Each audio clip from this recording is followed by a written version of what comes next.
चेतावनी, रजाग्राफी की सभी रिपोर्ट्स तथ्य, खबरों और सबूतों पर आधारित होती हैं। हर रिपोर्ट के अंदर सबूत दिया जाता है। भारतीय संविधान के साथ साथ यूट्यूब के नियमों का भी पालन किया जाता है। इसलिए रजाग्राफी के खिलाफ चलाए जाने वाले किसी भी प्रोपेगेंडा में ना फंसे। सावधान रहें, समझदार बने।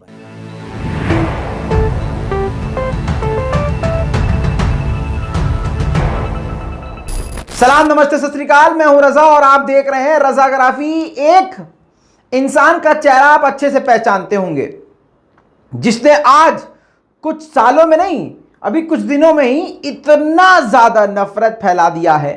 पहले भी फैला था, लेकिन क्या है, सरकार का उसको समर्थन नहीं मिलता था, भाजपाइयों का समर्थन नहीं मिल पा रहा था। अब खुलकर समर्थन मिलने लगा क्योंकि वो सरकार के सपोर्ट में भी बोलता है, खासकर मुसलमान के खिलाफ बोलता है। जी हां, मैं बात कर रहा हूं यति नरसिंहा लंड सरस्वती। ये जी हां दोस्तों, अच्छे से पहचानते होंगे। आपको बता दूं कि खुद मुसलमान भी इस बात से हैरान है कि ऐसा व्यक्ति जो मंदिर में बैठकर, जो किसी धर्म का पवित्र स्थल माना जाता है, वहां बैठकर दूसरी कम्युनिटी को टारगेट करता है। दोस्तों, इस्लाम का सबसे बड़ा दुश्मन होने की वजह से राइट विंग संघियों के लिए और आतंकी मिजाज लोगों के लिए यह बहुत बढ़िया काम करता है। दोस्तों, भाजपा के लिए यह बहुत बेहतरीन काम करता है क्योंकि भाजपा जीतती ही तब है जब नफरत का सैलाब हो। दोस्तों, आज भारत में जहां जहां भगवान जय श्री राम का नाम लेके, उनका नारा लगवा के किसी मासूम को मारा जा रहा है, उसके पीछे यह है नरसिंहा लंड सरस्वती। दोस्तों, सरकार का भी इसको समर्थन है, पुलिस की भी इसको प्रोटेक्शन है, और ये कुछ भी किसी के लिए बोलता है, इसके खिलाफ कुछ नहीं होता है।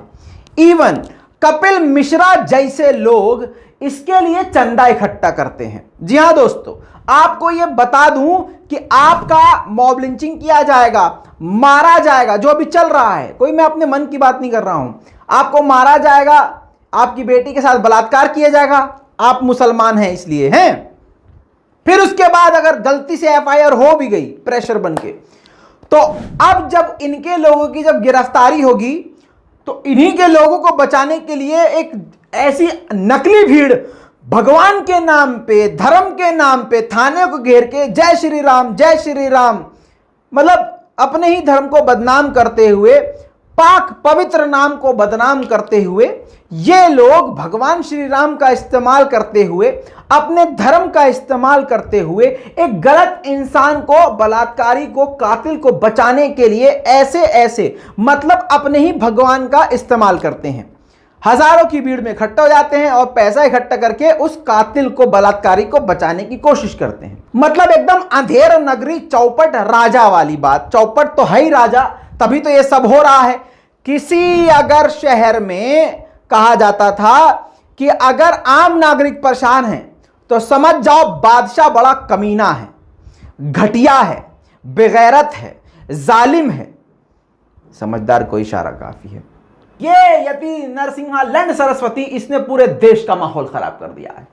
कल तक जो हिंदू मुसलमान मिल के रहा करते थे, ये खुद हिंदू समुदाय के लोगों को गालियां बक बक के मतलब समझाता नहीं है।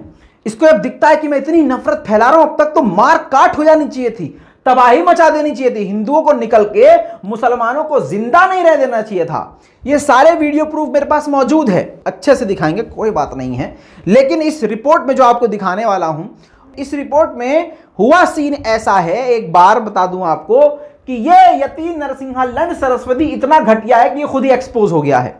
मंदिर में बैठ के, देखिए, हिंदू समाज को मैं बहुत अच्छे से जानता हूं, हिंदू धर्म को बहुत अच्छे से जानता हूं, मैं बहुत अच्छे से जानता हूं। हिंदू धर्म में कभी भी किसी का दिल दुखाने की बात नहीं की गई है। अब दिल दुखाने की बात एक तरफ कर दीजिए, हिंदू धर्म में, हिंदुत्व में महिला का सम्मान बहुत किया जाता है।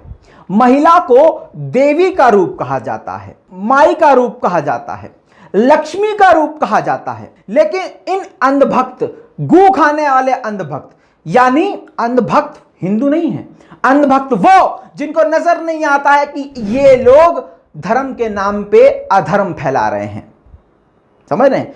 भगवान श्री राम के नाम पे ये रावण वाले काम कर रहे हैं। रावण भी ऐसा नहीं कर सकता, जो काम रावण ने नहीं किया ये कर रहे हैं, वो भी श्री राम के नाम पे। दोस्तों, जिस धर्म में महिला का इतना सम्मान है, आपको बता दूं कि ये किसी मंदिर में बैठा है, यति नरसिंहालंड सरस्वती, और वहां जो है इसका इंटरव्यू करने के लिए कुछ लोग ऐसा लगता है आए हुए हैं, और उसको लग रहा है कि अभी 5-10 मिनट बाद उसका वाईफाई कनेक्ट होगा मोबाइल से तो वो ऑन करेगा। लेकिन जो बंदा रिकॉर्ड कर रहा था वो पहले से रिकॉर्ड कर रहा था, और इसको यति नरसिंहालंड सरस्वती को लगा कि अभी रिकॉर्डिंग नहीं चल रहा है, तो उस ड्यूरेशन में इसने महिलाओं के लिए, समस्त महिलाओं के लिए, सभी महिलाओं के लिए, मजे की बात यह है कि इस सरकार में, अभी करंट बीजेपी सरकार में जो जो औरतें महिलाएं हैं उन सबके लिए ऐसी बात कह दी कि आप क्या ही सोचेंगे।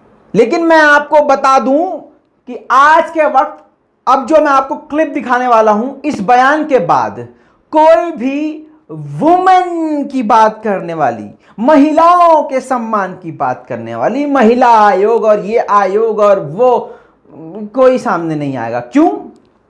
क्योंकि सरकार का पट्टा है ये। लेकिन मजे की बात यह है कि ये सरकार की खुद ही बजा रहा है। सरकार में मतलब महिलाएं जो अभी बीजेपी में है उसको भी नहीं छोड़ा इसने। ऐसी ऐसी बात कही है कि आप खुद शर्मा जाएंगे। देखिए ये वीडियो। अरे महाराज, हमारी सुन लो पहले तो बात, हम ज्ञान दे रहे हैं, बहुत अमूल्य ज्ञान तुम्हें दुनिया में कहीं नहीं। तो जितनी वो औरतें दिखाई दे कर रहती है ना, वो किसी एक नेता की रखेल हुआ करती, किसी एक नेता की रखेल जरूर हुआ करती थी। जो राजनीति में औरत दिखाई दे रही थी वो किसी ना किसी नेता की तो रखेल थी, किसी बड़े नेता की बेटी या परिवार से थी, वो अलग बात है। बिल्कुल बिल्कुल ठीक है जी। उसके बाद आई चोर और डकैतों की सरकार, समाजवादी पार्टी वालों की। तो उन्होंने औरतों के बारे में यही, मान लो किसी सिखपाल की है तो वो सिखपाल की है, किसी और की है तो वो किसी और की है, मतलब ये नहीं कि सबकी है, तो एक की है, चाहे एक के पास कितनी हो, है ना जी। और ठेके का रेट बहुत, क्योंकि डकैत थे तो ठेकों का रेट हो गया था 1.5%, सरकारी ठेकों का रेट हो गया 1.5%। फिर मायावती बहन जी की सरकार आई तो वहां जी औरतों वाला मामला मायावती बहन जी की सरकार में नहीं चलता था। वहां किसी औरत को कोई भी नेता टिकट नहीं दिलवा सकता, ये वादा नहीं कर सकता कि भाई मैं तेरी सिफारिश बहन जी से कर दूंगा, पता चला बहन जी ने उसका भी टिकट काट दी।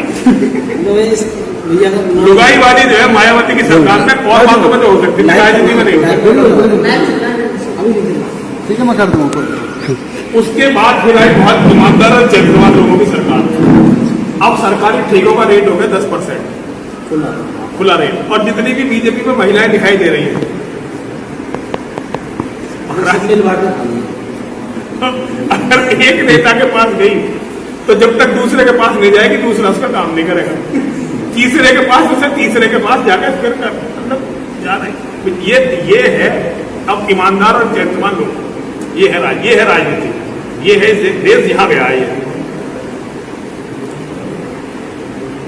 पूरा मजा आ रहा है, पूरा मजा। अब जितनी महिलाएं घूम रही है ना, नहीं जितनी महिलाएं राजनीति करती घूम रही है, तब पूरा मजा ही आ रहा है। मैं कह तो कुछ नहीं सकता, मातृशक्ति है, मातृशक्ति को प्रणाम करता हूँ। और क्योंकि हम मतलब पितृशक्ति है, पितृशक्ति को प्रणाम करता हूँ, तो सबके बाप वही है, सरकार चला रहे सबके बाप है भैया। पितृशक्ति को प्रणाम करता हूँ, मातृशक्ति को प्रणाम करता हूँ। और जो इस देश के साथ हो रहा है ना भैया, भारत माता तुम्हें प्रणाम है भैया। तेरे बेटे और बेटियां हो रहे हैं ना, कमाल ही हो रहा पूरा। भैया इसका शुरू हो गया तेरा वाईफाई? दिमाग चकराया? नहीं चकराएगा अगर आपकी मां बहन नहीं है तो। ये पूरे के पूरे राजनीति में अगर कोई महिला है तो सबको इसने बोल दिया। लेकिन मजे की बात यह है कि बीजेपी के लोगों पे फर्क नहीं पड़ेगा, लेकिन फर्क ऐसे इंसान पे पड़ गया है जिस पर हम यकीन ही नहीं कर सकते थे। जी हां, मैं बात कर रहा हूं कपिल मिश्रा की। कुछ देर चलते ही आगे बढ़ते ही ये देखिए, ये ट्वीट है कपिल मिश्रा का, जो यति नरसिंहालंड सरस्वती के लिए चंदा इकट्ठा कर रहे थे। लेकिन जब ये इनका वीडियो यति नरसिंहालंड सरस्वती का वायरल हुआ है तो अब आप देखिए, ये है इनका ट्वीट। यति नरसिंहालंड की महिलाओं के प्रति सोच किसी भगवादारी की हो ही नहीं सकती।